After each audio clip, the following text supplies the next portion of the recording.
எங்களது வணக்கங்களை தெரிவித்துக் கொள்கிறோம். எங்களது நன்றியை நான் தெரிவித்துக் கொள்கின்றோம். இந்த ஊடக சந்திப்பிலே என்னுடன் விடுதலை தமிழ் புலிகள் கட்சியினுடைய தலைவர் மரியாதைக்குரிய தோழர் குடந்தை அரசன் அவர்களும், தமிழீழ மனித உரிமை சார்ந்து தொடர்ச்சியாக இயங்கி வரக்கூடிய சர்வதேச அரங்குகளில் இந்த மனித உரிமை மீறல்கள் குறித்தான ஆவணங்களை பதிவு செய்து வரக்கூடிய பேராசிரியர் குழந்தை அவர்களும் இந்த பத்திரிகையாளர் சந்திப்பில் நம்மோடு இணைந்திருக்கிறார்கள். இன்றைக்கு மே 17ஆம் தேதி 2009 போர் முடியக்கூடிய காலகட்டமான இந்த மே 17ஆம் தேதி அந்த முள்ளிவாய்க்கால் பகுதியிலே இலங்கை அரசினால் சிக்குண்ட ஈழத்தமிழர்கள் பாதுகாப்பான வழியிலே வெளியேற்றப்படுவதற்கான வாக்குறுதிகளை இலங்கை அரசு சர்வதேச பத்திரிகையாளர்களுக்கும் நார்வேயினுடைய பார்வையாளராக இருந்தவர்களுக்கும் வாக்குறுதி கொடுத்த பிறகு வெள்ளை கொடியோடு அங்கே சிக்குண்ட மக்கள் வெளியில் வந்தால் அவர்களை நாங்கள் துன்புறுத்த மாட்டோம், அவர்கள் மீது தாக்குதல் நடத்தப்படாது என்று வாக்குறுதி கொடுக்கப்பட்ட பின்பும் கூட மஹிந்த ராஜபக்சே கோத்தபய ராஜபக்சேனால் அந்த வாக்குறுதி கொடுக்கப்பட்ட பின்பும் கூட மே 17ஆம் தேதி விடுதலை புலிகள் தங்கள் ஆயுதங்களை மௌனிக்கிறோம் என்று அறிவித்து இந்த மக்கள் வெளியேறுகின்ற சமயத்தில் இலங்கையினுடைய ராணுவத்தினால் தாக்குதல் நடத்தப்பட்டு மே 17, மே 18, மே 19 ஆகிய 3 தேதிகளில் மட்டும் 70,000 தமிழர்கள் முள்ளிவாய்க்காலில் படுகொலை செய்யப்பட்டார்கள். ஐநாவினுடைய நிபுணர் குழுவானது கிட்டத்தட்ட 40,000 படுகொலைகளை ஆவணப்படுத்தியது. இவ்வாறாக 3 நாட்களுக்குள்ளாக 40,000 70,000 பேர் படுகொலை செய்யப்பட்ட நிகழ்வு உலகத்தில் எங்குமே நடக்கவில்லை. அப்படி மோசமான அந்த 3 நாட்கள்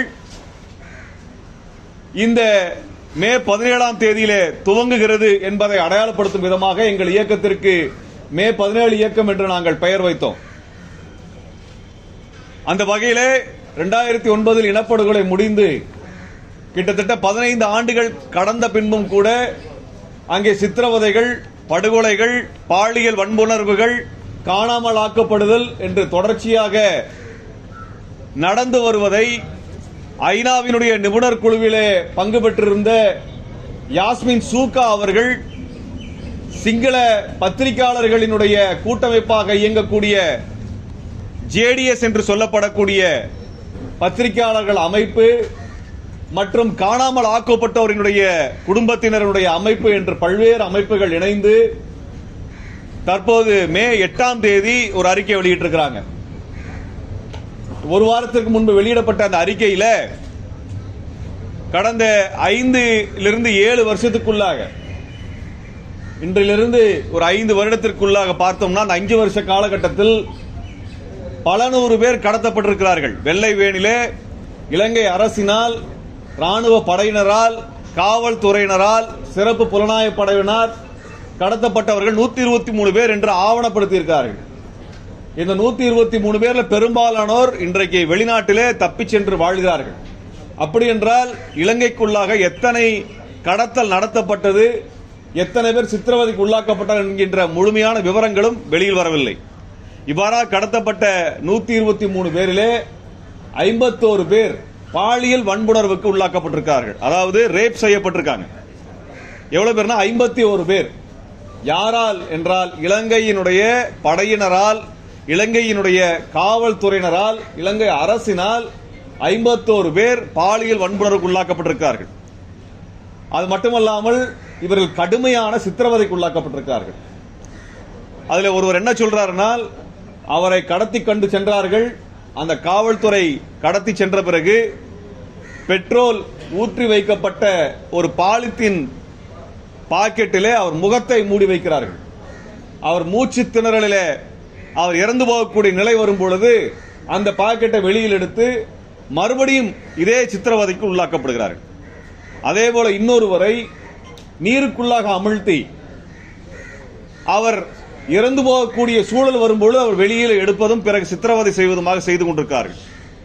அதே போல மலக்குழியின் வழியாக கம்பிகளை செலுத்துவது, மிக மோசமான கம்பிகள், இரும்பு கம்பிகளை செலுத்தி அதை வேகமாக வெளியில் எடுக்கும் பொழுது ரத்தம் வெளியேறி அவர்கள் சித்திரவதைக்குள்ளாக்கப்படுவது.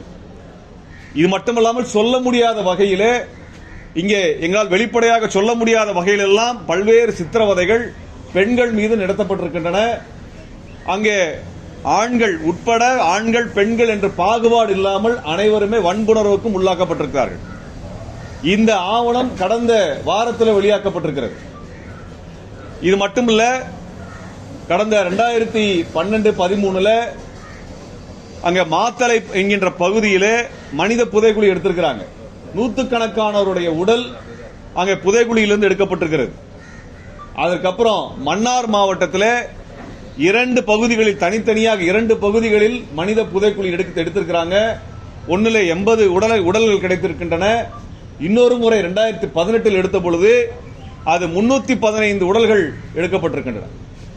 இது அந்த பகுதியில் தண்ணீர் குழாய் போடுவதற்காக தோண்டப்பட்ட போது கிடைத்த புதைகுழிகளே தவிர மனித புதைகுழி இருக்கிறதா தேடுறதுனால வந்ததில்லை.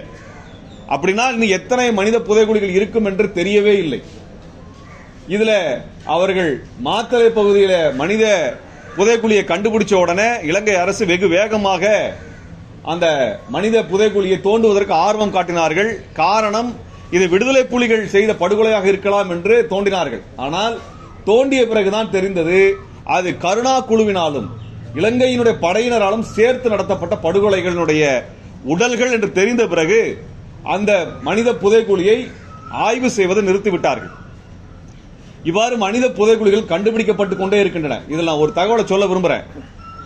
2008 போர் தொடங்கக்கூடிய சமயத்தில் மன்னார் மாவட்டம் என்று சொல்லக்கூடிய மாவட்டம் எங்க இருக்குன்னா, தனுஷ்கோடியிலிருந்து 17 கிலோமீட்டர்ல இருக்கு. அந்த மன்னார் மாவட்டத்தினுடைய மக்கள் தொகை 2008 32,800 பேர். 32,800 பேர் அந்த மன்னார் மாவட்டத்தினுடைய மக்கள் தொகையாக தமிழர்கள் இருந்திருக்கிறார்கள். சரியாக ஒரு வருடம் கழித்து போர் முடிந்த பிறகு 2009 எடுக்கப்பட்ட மக்கள் தொகையிலே வெறும் 480 பேர் மட்டும் உயிரோடு இருந்திருக்கிறார்கள். ஒரு மாவட்டத்தினுடைய மொத்த மக்கள் தொகை 32,000 பேரில் வெறும் 400 பேர் மட்டுமே ஒரு வருட காலத்தில் உயிரோடு இருந்திருக்கிறார்கள். இதை நாங்கள் ஆவணமாக ஐநாவினுடைய சிறப்பு புலனாய்வு குழுக்கு நாங்கள் அனுப்பியிருந்தோம். எப்பனா 2009 அனுப்பியிருந்தோம். இந்த ஆவணம் இலங்கையினுடைய மக்கள் தொகை கணக்கீட்டிலிருந்து எடுக்கப்பட்ட ஆவணம். அப்படியாக மொத்தமா எடுத்தோம்னா 1,46,000 பேர் படுகொலை செய்யப்பட்டிருக்கார்கள் ஒரு வருட காலத்திற்குள்ளாக. இது மட்டுமல்ல, இந்த 15 வருடத்திற்குள் தமிழ்நாட்டினுடைய மீனவர்கள் கிட்டத்தட்ட 20 பேர் படுகொலை செய்யப்பட்டிருக்கிறார்கள். கிட்டத்தட்ட 20 பேர் படுகொலை செய்யப்பட்டிருக்கிறார்கள். இப்படிப்பட்ட ஒரு இலங்கை அரசை சர்வதேச விசாரணைக்கு நிறுத்துவதை மோடி அரசு வந்ததிலிருந்து தடுத்துக் கொண்டிருக்கிறார்கள். 2014 மோடி அரசு வருகிறது. 2014 இலங்கைக்கு எதிரான தீர்மானத்தை ஐநா மனித உரிமை அவையில் கொண்டு வருகிறார்கள், நகர்த்துகிறார்கள். அந்த ஐநா விசாரணையை முழுமையாக தடுத்தது மோடி அரசு, இந்திய அரசு. 2015 அந்த தீர்மானம் கொண்டு வரப்பட்ட பொழுது ஐநாவிலே நான் இருந்திருக்கின்றேன். ஐநாவின் மனித உரிமையில் நான் இருந்தேன், நேரடியாக பார்த்திருக்கின்றேன். அங்கே இலங்கைக்கு எதிரான விசாரணையை தடுத்து நிறுத்தியது இந்திய அரசாங்கம். 2015, 2016, 2017, 2018 4 வருடம் நான் அங்கே சென்றிருக்கின்றேன். அந்த இலங்கை குறித்த விசாரணை வரும்பொழுதெல்லாம் அதை தடுப்பதற்கும் அதை மட்டம் தட்டுவதற்குமான அனைத்து வேலைகளையும் செய்தது மோடி அரசு, இந்திய அரசு. 2018க்கு பிறகு நான் ஐநாவிற்கு செல்வதை தடுப்பதற்காக எனது பாஸ்போர்ட்டை அவர்கள் பிடுங்கி வைத்திருக்கிறார்கள். இன்று வரை அவர்கள் எனக்கான பாஸ்போர்ட்டை திரும்பி தரவில்லை. இங்கே சைதாப்பேட்டையில் இதற்கான வழக்கு நடந்து நீதிபதி அரசை கண்டித்த பிறகும் கூட எனது பாஸ்போர்ட் திரும்ப வழங்கப்படவில்லை. ஐநாவினுடைய மனித உரிமை அவையில் பங்கெடுப்பதற்காக அழைப்புகள் வந்த பொழுதும் கூட கடந்த 5 வருடங்களாக என்னால் பங்கெடுக்க முடியவில்லை. பேராசிரியர் குழந்தை அவர்கள் இதில் ஈடுபட்டிருக்கக்கூடியவர்கள், தொடர்ச்சியாக இது குறித்தான ஆவணங்களை வெளியிடக்கூடிய பணியில அவரும் பங்கேற்றிருக்கின்றார். அவருக்கும் இந்த உண்மைகள் தெரியும். இப்படி இலங்கை அரசினுடைய மனித உரிமை மீறல் தொடர்ச்சியாக நடந்து வந்துட்டு இருக்குது. அதை பற்றி எந்த விசாரணையும் இந்திய அரசும் சர்வதேச நாடுகளும் முன்னெடுக்கல. ஏன் இதை இப்ப பேசுறோம்னால், முள்ளிவாய்க்காலில் எப்படி தமிழர்கள் முடக்கப்பட்டு நம்ம மெரினா பீச், மெரினா கடற்கரை எந்த அளவுக்கு இருக்குதோ அதிலே பாதி அளவு கூட இல்லாத முள்ளிவாய்க்கால் கடற்கரையிலே 4.5 லட்சம் தமிழர்கள் நெருக்கடிக்குள்ளாக்கப்பட்டாங்க. வெறும் மணல்ல, கடல் மணல்ல கடற்கரையில 4.5 லட்சம் மக்கள் தள்ளப்பட்டு, அவர்கள் மீது குண்டு வீசப்பட்டு, துப்பாக்கி சூடு நடத்தப்பட்டு 70,000 பேர் 3 நாட்களில் கொலை செய்யப்பட்டார்கள். மே 17, 18, 19. இப்படிப்பட்ட ஒரு விசாரணை இன்றைக்கு வரைக்கும் இந்திய அரசினுடைய, மோடி அரசினுடைய நடவடிக்கையால் தடுத்து வைக்கப்பட்டிருக்கிறது. 2014 இருந்து 2024 வரை. இப்படிப்பட்ட பின்னணியிலே விடுதலை புலிகள் மீது மட்டும்தான் அவர்கள் தடையை நீட்டிக்கிறார்கள். நாங்கள் என்ன கேட்க விரும்புகிறோம் என்றால், இவ்வளவு பெரிய படுகொலையை தமிழர்கள் மீது நடத்திய இலங்கை அரசோடு ஏன் இந்திய அரசு நட்பு பாராட்டுகிறது? இலங்கை அரசிற்கு ஏன் தொடர்ச்சியாக ராணுவ பயிற்சியை கொடுத்துக் கொண்டிருக்கிறார்கள்? இன்னும் குறிப்பா சொல்ல வேண்டும் என்றால், தமிழ்நாடு சட்டசபை இலங்கையின் மீது இனப்படுகொலை விசாரணை வேண்டும் என்று தீர்மானம் நிறைவேற்றி 10 வருஷம் ஆயிடுச்சு. இலங்கை அரசின் மீது பொருளாதார தடை கொண்டு வர வேண்டும் என்று தீர்மானம் நிறைவேற்றி கிட்டத்தட்ட 14 வருடங்கள் ஆகிவிட்டது. அது மட்டுமல்ல, தமிழீழத்திற்கான தனி வாக்கெடுப்பு, பொது வாக்கெடுப்பு நடத்தப்பட வேண்டும் என்று தமிழ்நாடு சட்டசபை ஏகமனதாக தீர்மானம் நிறைவேற்றிருக்கக்கூடிய சூழலை வைத்துத்தான் நாங்கள் அதை பேசுறோம். தமிழ்நாடு சட்டசபை நிறைவேற்றிய தீர்மானத்தின் அடிப்படையில் தான் நாங்கள் இந்த கோரிக்கையை முன்வைக்கின்றோம். இலங்கை அரசை சர்வதேச மட்டத்தில் ஒரு சர்வதேச விசாரணைக்கு ஏன் இந்திய அரசு கொண்டு வர மறுக்கிறது? ஏன் தமிழீழ மக்களுக்கான ஒரு பொது வாக்கெடுப்பை நடத்த மறுக்கிறார்கள்? இலங்கை அரசின் மீது பொருளாதார தடை ஏன் வரல? இதை செய்யாதனால தமிழ்நாட்டு தமிழர்கள் 20 பேர் படுகொலை செய்யப்பட்டதற்கு யார் பொறுப்பு என்ற கேள்வி எழுப்புறோம். இப்படிப்பட்ட படுகொலைகள் தொடர்ச்சியாக நடந்துட்டே இருக்கு. 2 வருஷத்துக்கு முன்னாடி புதுக்கோட்டை மாவட்டத்தில் கோட்டைப்பட்டினத்தில் ராஜ்கிரண் என்கின்ற இளைஞர் தண்ணீரை வாயில பீச்சி அடித்து அவர் கண்கள் எல்லாம் வெளியிலே வந்து இறந்து போனார், படுகொலை செய்யப்பட்டார். அதை செய்து இலங்கை அரசு அதன் மீதும் கூட கொலை வழக்க பதிவு செய்யல. இப்படிப்பட்ட ஒரு மோசமான ஒரு சூழலை நாங்கள் இந்த சமயத்தில் சொல்ல வேண்டிய காரணம் என்னென்னால், இப்படி ஒரு இனப்படுகொலை நடந்து கொண்டிருப்பதை தடுத்து நிறுத்துவதற்கு அனைவரும் முன்வர வேண்டும். இந்த இனப்படுகொலையை தமிழர்கள் மறக்கல, தமிழர் என்றைக்கும் மறக்கப் போவதில்லை. இந்தியாவில் எந்த கட்சி ஆட்சிக்கு வந்தாலும், இந்திய அரசில் யார் ஆட்சிக்கு வந்தாலும் இலங்கைக்கு ஆதரவாக இருந்து கொண்டிருக்கிறார்கள். இலங்கையோடு ராணுவ உறவை வைத்துக் கொள்கிறார்கள். தமிழர்களை படுகொலை செய்வதை பற்றி கேள்வி எழுப்புவதில்லை என்கின்ற குற்றச்சாட்டு இன்றைக்கு நேற்றைக்கு அல்ல, 50 ஆண்டு காலமாக தமிழ்நாட்டில் இருக்கிறது. அதனுடைய தொடர்ச்சியை தான் நாங்களும் பேசிக் கொண்டிருக்கிறோம். இது எத்தனை நாளைக்கு தொடர போறீங்க? எத்தனை நாளைக்கு தமிழனை படுகொலை செய்வதை கைகட்டி வேடிக்கை பார்த்து ஊக்குவிக்க போகிறீர்கள் என்கின்ற கேள்வி எழுப்புறோம். 1.5 லட்சம் தமிழர்கள் படுகொலை செய்யப்பட்டதற்கு நினைவு கூறுகின்ற விதமாக நாளை மறுநாள் ஞாயிற்றுக்கிழமை மே 19ஆம் தேதி சென்னை பெசனர் கடற்கரையில் நாங்கள் சுடரேந்த இருக்கின்றோம். இந்த நிகழ்ச்சி எதற்குனால், உலகம் முழுவதும் இனப்படுகொலையான மக்களுக்கு நினைவஞ்சலி செலுத்துவது எல்லா இடங்களிலும் நடக்கிறது. 3 நாட்களுக்கு முன்பாக பாலஸ்தீனத்திலே 1948 நடத்தப்பட்ட நக்பா இனப்படுகொலைக்காக அங்க 70 வினாடிகள் அமைதி காத்து நினைவஞ்சலியை செலுத்தினார்கள். இதேபோல யூத இனப்படுகொலைக்கும் நினைவஞ்சலியை வருடந்தோறும் செலுத்துகிறார்கள். ஆர்மீனிய இனப்படுகொலைக்கு நினைவஞ்சலியை செலுத்துகிறார்கள். அதே போலத்தான் தமிழீழ இனப்படுகொலைக்கு நினைவஞ்சலியை செலுத்துவதற்கு ஒட்டுமொத்த தமிழ்நாடும் முன்வர வேண்டும்.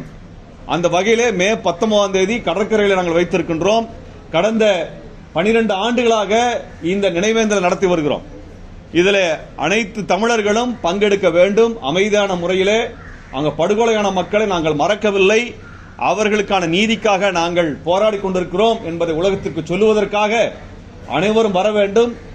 ஏன் இதை சொல்றோம்னால், இதே சமயத்தில் முள்ளிவாய்க்கால் கடற்கரையில் எப்படி மக்கள் நெருக்கடிக்கு உள்ளாக்கப்பட்டு படுகொலை செய்யப்பட்டார்களோ அதே போல பாலஸ்தீனத்திலும் அங்க பாலஸ்தீன மக்கள் ரஃபா என்கின்ற பகுதியில் நெருக்கடிக்கு உள்ளாக்கப்பட்டு 15 லட்சம் பேர் மீது தாக்குதல் நடத்தப்பட்டு படுகொலை நடத்தப்பட்டுக் கொண்டிருக்கிறது.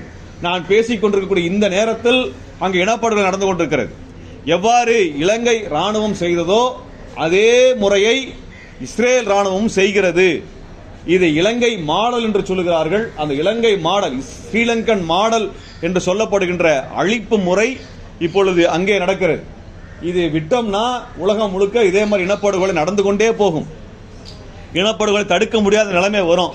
உலகம் முழுக்க இப்படியான படுகொலை நடப்பதை நாம் கைகட்டி வேடிக்கை பார்க்க முடியாது என்கின்ற காரணத்தினால்தான் நாங்கள் இந்த பத்திரிகையாளர் சந்திப்பை முன்வைக்கின்றோம். யாஸ்மின் சூக்கா அவர்கள் சொல்லியிருக்கக்கூடிய அந்த அறிக்கை, அவர் ஐநாவிலே மிக முக்கியமான ஒரு பொறுப்புகளை முன்னெடுத்தவர், உலக புகழ்பெற்ற மனித உரிமை செயல்பாட்டாளர். அவரை வெளிப்படையாக இந்த அறிக்கையை அவர் வெளியிட்டிருக்கிறார், ஆவணமாக வெளியிட்டிருக்கிறார், ஆதாரங்களை வெளியிட்டிருக்கிறார். இந்த அடிப்படையிலாவது இலங்கை அரசை கண்டிக்க அனைவரும் முன்வர வேண்டும், இலங்கை அரசுக்கு எதிரான நடவடிக்கைகளை மேற்கொள்ள வேண்டும்.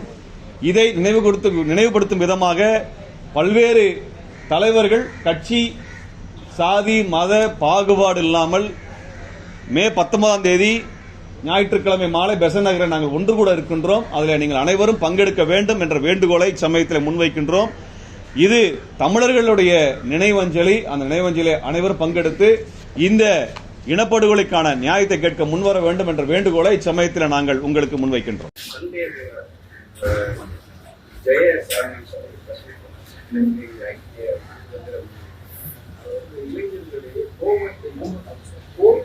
பயன்படுத்தி அரசியல் செய்கிறாங்க. இளைஞர்களை தவறா வழிநடத்துறாங்க. அவர் யாருன்னு தெரியும். கருணா பிரிவினுடைய கட்சி நிர்வாகி சென்னையிலே பத்திரிகையாளர் சந்திப்பிலே தமிழ்நாட்டிலே இளைஞர்களை தவறா வழிநடத்தணும்னு சொல்றாங்களா? சீமான் தவறாக வழிநடத்துகிறார். சார் ஒரு நிமிஷம் சார். சீமான் அந்த போர் குணத்தோட இளைஞர்களை இந்த மூளைச்செலவு பண்ணி அந்த அரசியல் வேலைக்காக பண்றாருன்னு சொல்லிட்டு அவர் குற்றச்சாட்டு வைக்கிறார். கருணாவுடைய கட்சியோட துணைத் தலைவர் ஈழம் என்பது பிரபாகரன் அவர்களாலே கொண்டு வர முடியல. இவங்க தேவையில்லாம இலங்கை தமிழர்கள் சீண்டி விட்டு அங்க தேவையில்லாத ஒரு குழப்பத்தை ஏற்படுத்த பார்க்கிறாங்க, அரசியல் செய்கிறார்கள். அரசியல் ஆதாயத்துக்காக இங்க அரசியல் பண்ணிருக்காங்க. கருணா பிரிவினுடைய துணைத் தலைவர் குற்றச்சாட்டு தமிழ்நாட்டு குற்றச்சாட்டு சொல்லியிருக்காரா? ஒன்னே ஒண்ணுதாங்க. அதாவது கருணா என்பவர் சிங்கள அரசோடு சேர்ந்து கொண்டு இனப்படுகொலையில் பங்கெடுத்தவர். கடைசி கட்டத்திலே நேரடியாக படுகொலையில் பங்கெடுத்த குற்றச்சாட்டு அவர் மீது இருக்கிறது. அங்கே மாத்தளை பகுதிகளிலே நடந்த மனித புதைகுழியிலே கருணா படையினர் தான் படுகொலை செய்திருக்கிறார் என்பது ஆவணமாக வெளிவந்திருக்கிறது. உண்மையா சொல்ல போனா அந்த கருணாவினுடைய பிரிவை சார்ந்தவர் அவர் துணைத் தலைவர் தமிழ்நாட்டுக்கு வந்திருந்தா அவர் கைது பண்ணியிருக்கணும். ஏன்னா இலங்கை ஒரு போர்க்குற்றம் செய்திருக்கிறது என்று தமிழ்நாடு சட்டசபை தீர்மானம் போட்டிருக்கிறது. கருணா பிரிவை சார்ந்தவர் தமிழ்நாட்டில் சுதந்திரமாக எப்படி வர முடியும்? ஒரு படுகொலை செய்தவர், சர்வதேச படுகொலையை நிகழ்த்திய இந்த கருணா பிரிவை சார்ந்தவரை தமிழ்நாட்டில் கைது செய்திருக்க வேண்டும். முறைப்படி நடந்தால் அதான் நடந்திருக்கணும். அப்படி ஒரு படுகொலை செய்த ஒரு கும்பலை சார்ந்தவர் தமிழ்நாட்டினுடைய அரசியலை பற்றி பேசுவதற்கு எந்த யோகியதையும் கிடையாது. தமிழ்நாட்டிற்குள் எங்களுக்குள் 1000 கருத்து வேறுபாடுகள் என்பது வேறு. ஆனால் ராஜபக்சேவோடு கைகோர்த்துக் கொண்டு சொந்த இனத்தை, சொந்த மக்களை, சொந்த போராளி குழுக்களை படுகொலை செய்த கருணா குழுவை சர்வதேச விசாரணைக்கு ஒப்படைக்க வேண்டும் என்பதிலே சர்வதேச அறிக்கைகள், ஐநாவினுடைய அறிக்கைகளை சொல்லியிருக்கிறது. கருணா குழுவை பற்றி ஐநாவினுடைய மனித உரிமை அவையில் வெளியிடப்பட்ட அறிக்கைகள் சொல்லியிருக்கின்றன. அப்படிப்பட்ட கருணா குழுவை சார்ந்தவர் யார் வந்தாலும் தமிழ்நாட்டில் கைது செய்திருக்க வேண்டும். ஏன் கைது செய்யல? அவர் எப்படி இங்க துணிச்சலா பத்திரிகையாளர் சந்திப்பு வச்சு தமிழ்நாட்டு அரசியலை பத்தி பேசுறாரு அவரு? ஆக ஒரு போர்க்குற்றம், இனப்படுகொலை குற்றத்திற்கு உள்ளாக்கப்பட்ட ஒரு குழு, ஒரு ஆயுத குழு. அந்த ஆயுத குழு இலங்கை ராணுவத்தோடு சேர்ந்து இயங்கிய ஆயுத குழு. இலங்கை அதிபர் ராஜபக்சே இவரை வளர்த்தெடுத்திருக்கிறார். அவர் இனப்படுகொலை குற்றச்சாட்டிற்கு உள்ளாக்கப்பட்டிருக்கிறார். போர்க்குற்ற நடவடிக்கையில் உள்ளாக்கப்பட்டிருக்கிறார். மக்களை, அப்பாவி மக்களை படுகொலை செய்திருக்கிறார். கருணா என்ற குற்றச்சாட்டு இருக்கிறது. இது நாங்களாக சொல்லவில்லை, அறிக்கைகளில் இருக்கு, சர்வதேச மனித உரிமை அறிக்கைகளில் இருக்கிறது. அப்படிப்பட்ட குழுவை சார்ந்த தமிழ்நாட்டிற்கு வந்தால் இதற்கு மேலும் தமிழ்நாடு காவல்துறை கவனம் எடுத்து இது போன்ற கொலை குற்றங்களில் ஈடுபடக்கூடிய நபர்கள் தமிழ்நாட்டிலே அரசியல் கருத்துக்களை வெளியிடுவதும் செயல்பாடுகளை செய்வதற்குமான முயற்சிகளை முன்னெடுத்தால் உடனடியாக அவர்களை கைது செய்யணும். ஏனால் இப்படிப்பட்ட ஒரு குழுவை சார்ந்த தமிழ்நாட்டில் என்ன குழப்பத்தை கொண்டு வரான்னு எங்களுக்கு தெரியாது. தமிழ்நாடு அமைதியாக இருக்கிறது.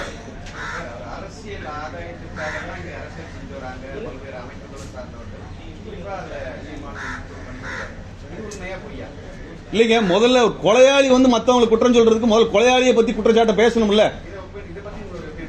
முதல்ல கருணா குழுவே இல்லைங்க, அவரே கொலை குற்றவாளி தானே. ஒரு கொலை குற்றவாளி என்ன போய் பேசலாம்ல.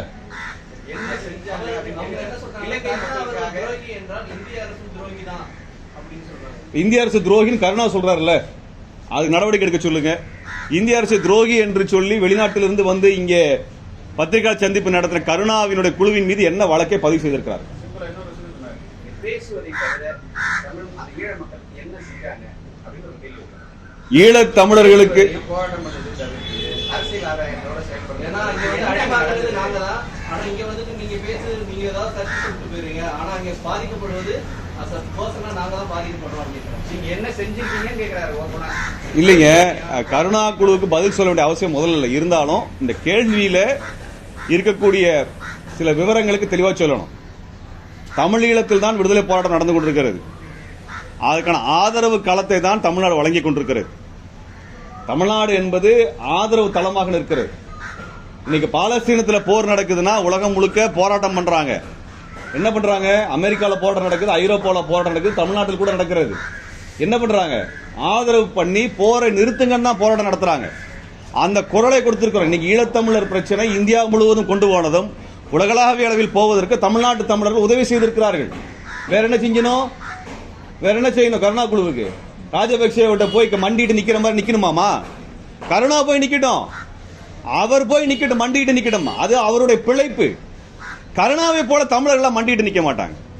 தமிழ்நாடு என்ன செய்தது, தமிழர்கள் என்ன தமிழ்நாட்டு தமிழர் என்ன செய்தார் என்று கேட்பதற்கு எந்த யோகியதும் கருணாவிற்கு கிடையாது. 15 வருடங்களாக தமிழ்நாட்டு தமிழர்கள் தான். தமிழ்நாட்டு தமிழர் அதாவது கருணா எந்த அமைப்பை சொன்னாலும் சரிங்க, தமிழ்நாட்டிலே ஈழத்தமிழர்கள் மீது நடத்தப்படுகின்ற படுகொலையை எதிர்த்து நாங்கள் போராட்டம் நடத்துவதுதான் இந்திய அரசிற்கு அழுத்தமாக இருக்கிறது, இலங்கை அரசிற்கு அழுத்தமாக இருக்கிறது. வேற எதுக்கு அழுத்தமா இருக்குது? அரசியல் ஆதாயத்துக்காக தான் செய்யறாங்க அப்படின்னு. அது கருணா சொல்லுக்கு எந்த யோகியதும் கிடையாது. இன்னொன்று வந்துட்டு அவர் வந்திருக்கதே வந்து இங்க நடக்க போற தேர்தலுக்காக ஆதரவு தேடி இங்க இருக்க அரசியல்வாதிகளை சந்திக்கிறது அவர் வந்திருக்கதா சொல்லியிருக்காரு. அது போல வந்து வேல்முருகன் அவர்களுக்கு அப்பாயின்மெண்ட் வாங்கியிருக்கதாக இருக்காரு. அவர் நிச்சயமா இங்க இருக்க தமிழ்நாட்டினுடைய தமிழ் தேசிய பெரியாரிய அமைப்புகளிடத்துல எந்த ஆதரவும் கருணா பெற்றுவிட முடியாது. அதுக்காக சாத்தியம் இல்லை. முதல்ல தமிழ்நாடு காவல்துறை இந்த கருணா குழுவை விசாரித்து, அது ஏற்கனவே ஆயுத குழுவாக தான் நாங்கள் இயங்கிக் கொண்டிருக்கிறது, அந்த குழுவின் மீது நடவடிக்கை எடுக்க வேண்டிய தேவை இருக்கிறது. அதை முதல்ல செய்யுங்க. அதன் சமயத்தில் சொல்ற தமிழ்நாட்டுக்குள்ளார அவங்களுக்கு பேசுறதுக்கு எந்த யோகியதும் தமிழ்நாட்டில் மட்டும் இல்லை, இலங்கையிலும் கிடையாது. அவங்களுக்கு ராஜபக்ச கிட்ட போய் நாங்க போய் மண்டிட்டு நிக்கணுமா நீங்க கேட்டீங்க. அண்ணன் தொல் திருமாவளவன், கனிமொழி ஆகியோர் வந்து போருக்கு பின்னால போய் நின்னாங்க. அவங்க மண்டிட்டு நின்னாங்களா சார்? இல்லைங்க, ஒருத்தரை அதிபராக இந்தியாவினுடைய பாராளுமன்ற உறுப்பினர் குழுவாக சென்று சந்திப்பது வேற, ராஜபக்ச ராணுவத்தோட சேர்ந்துக்கிட்டு ராஜபக்ச கொடுக்குற துப்பாக்கி வாங்கி சுடுறது வேற. ரெண்டு வேற வேற. திருமாவளவன் வந்து இலங்கை தமிழர்கள் படுகொலை செய்யப்படும் போது எதிர்ப்பு தெரிவித்திருந்தாரு. அவர் எம்பி ஆகி போய் ஒரு பிரதமரா சந்திக்கிறது சரின்னு நீங்க சொல்றீங்களா? அவர் என்ன கோரிக்கை அங்க வச்சாரு? அவர் ராஜபக்சேடும் என்ன கோரிக்கை வச்சாரு? தமிழ்நாட்டினுடைய தமிழீழ தமிழர்களினுடைய இனப்படுகொலை சார்ந்த கோரிக்கை வைப்பதில் எந்த தவறு கிடையாது. இப்ப சர்வதேச அரங்குக்கு போறோம், பாலஸ்தீனத்திற்கும் இஸ்ரேல் சண்டை நடக்குது, பாலஸ்தீனத்தினுடைய பிரதிநிதிகள் இஸ்ரேல் பிரதிநிதியை பாக்குறது இல்லையா? பாகிஸ்தான குற்றம் சாட்டுறீங்க, எதிரி நாடுன்னு சொல்றீங்க. இந்திய அதிகாரிகள் பாகிஸ்தான் அதிகாரிகளை சந்திக்கிறது இல்லையா? சந்திக்கிறாங்கல்ல, அதே மாதிரி தாங்க. அது அதோட தவறு கிடையாது.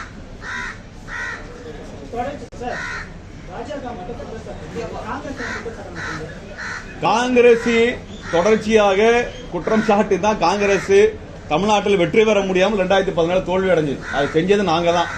இன்றைக்கு யார் ஆட்சியில் இருக்கிறாங்க? 10 வருஷமா மோடி அரசு ஆட்சியில் இருக்குது, பாஜக ஆட்சியில் இருக்கு. காங்கிரஸ் தப்பு செஞ்சதுன்னா அதே தப்பை மோடி அரசு ஏன் செய்யுதுன்னு தான் கேட்கிறோம். எங்களுக்கு ரெண்டு பேரும் மேல வைக்கிறோம். இப்ப யார் ஆட்சியில் இருக்காங்க? ஆட்சியாளர் தான் நாங்க சொல்றோம். நாங்க யார் ஆட்சியில் இருக்கிறார்களோ அவர்கள், ஏன்னா அவங்க கையில தான் அதிகாரம் இருக்கு, அவங்க கையில ராணுவம் இருக்கிறது, அவர்கள் கையில் தான் எல்லா கொள்கை முடிவும் இருக்குது. அந்த கொள்கை முடிவு எடுக்கிறவங்க தான் கேள்வி கேட்போமே ஒழிய தெரு கட்சி சார்ந்து பேசுறதுக்கான ஆட்கள் நாங்க இல்ல. கொள்கை முடிவு தான். நாங்க யாருக்கும் ஆதரவு தெரிவிச்சு பிரச்சாரம் பண்ணோம். யாருக்கு பண்ணாங்க? நீங்களா பேசக்கூடாது. இல்ல, இந்தியா கூட நாங்க ஆதரிச்சுல பேசல. கம்யூனிஸ்ட் கட்சிக்கு பேசணும், விடுதலை சிறுத்தைகளுக்கு பேசணும், மதிமுகவுக்கு பேசணும். அது அவர்கள் வந்து இந்த போராட்டங்களிலே மக்கள் போராட்டங்கள் இருக்கக்கூடிய கட்சிகள் அவர்கள் ஆதரவு தெரிவிச்சு. அவங்க எந்த கூட்டணியில் வரட்டுங்க, கூட்டணி வந்து ஒரு கட்சி முடிவு பண்றது. என்னங்க, வேட்பாளருக்கு தெரிவிச்சு பிரச்சாரம் பண்ணுங்க, இதுல தவறு ஒண்ணும் கிடையாது. அவ்வளவுதான்.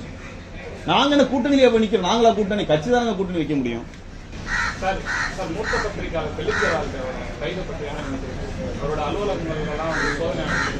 இதை குறித்து என் கருத்துக்கு நாங்கள் தெரிவிச்சிட்டோம். நன்றி தோழர். இந்த கிட்டத்தட்ட மே 17ஆம் தேதி இன்று எங்களுடைய இயக்கத்தினுடைய பெயரில் இருக்கக்கூடிய தேதி இன்றைய தேதி. இந்த 15 ஆண்டுகளில் உங்களுடைய உதவி இல்லாமல் எங்களால் இந்த மனித உரிமை தகவல்களை உலகிற்கு எடுத்து சொல்லியிருக்க முடியாது. இந்த 15 ஆண்டுகளில் நீங்க எங்களுக்கு மிகப்பெரிய அளவிற்கு ஆதரவு அளித்தீர்கள். எங்கள் கருத்துக்கு நீங்க முக்கியத்துவம் கொடுத்தீங்க. எங்களிடத்தில் பல்வேறு கேள்விகளை கேட்டு பல்வேறு தகவல்களை உலகிற்கு தெரிவிக்கக்கூடிய வழியை மேற்கொண்டீர்கள். உங்களது விவாதங்களில் பங்கெடுக்க வாய்ப்பு கொடுத்தீர்கள். நீங்கள் நேரம் ஒதுக்கி எந்த எதிர்பார்ப்பும் இல்லாமல் பத்திரிகையாளர்கள், பத்திரிகை துறையை சார்ந்தவர்கள் எங்களுக்கு ஆதரவு தெரிவித்திருக்கிறீர்கள். அந்த ஆதரவுக்கு நாங்கள் இந்த சமயத்திலே நாங்கள் நன்றி தெரிவிக்க கடமைப்பட்டிருக்கின்றோம். உங்களது உதவி இல்லாமல் நாங்கள் இந்த தகவலை வெளியில் கொண்டு போயிருக்க முடியாது, நியாயங்களை கேட்டிருக்க முடியாது, நீதி பெற்றிருக்க முடியாது. ஆகவே வேறு எந்த சமயத்தை காட்டிலும் இந்த சமயத்தில் உங்களுக்கு நாங்கள் எங்கள் நன்றிகளை தெரிவிக்க கடமைப்பட்டவர்கள் என்கின்ற முறையிலே எங்களது மனமார்ந்த நன்றியை இந்த சமயத்தில் நாங்கள் தெரிவித்துக் கொள்கிறோம். மே 19ஆம் தேதி பெசனர் கடற்கரையிலே மாலை 4:30 மணிக்கு நீங்கள் அவசியம் வர வேண்டும். தமிழினத்தினுடைய அந்த வழியை உலகத்திற்கு சொன்னவர்கள் நீங்களும் அந்த நினைவேந்தலிலே பங்கெடுக்க வேண்டும் என்பதை இந்த சமயத்தில் வேண்டுகோளாக முன்வைக்கின்றேன். அனுமதி வாங்கிட்டோம், எல்லாம் வாங்கிடுச்சு. நன்றிங்க.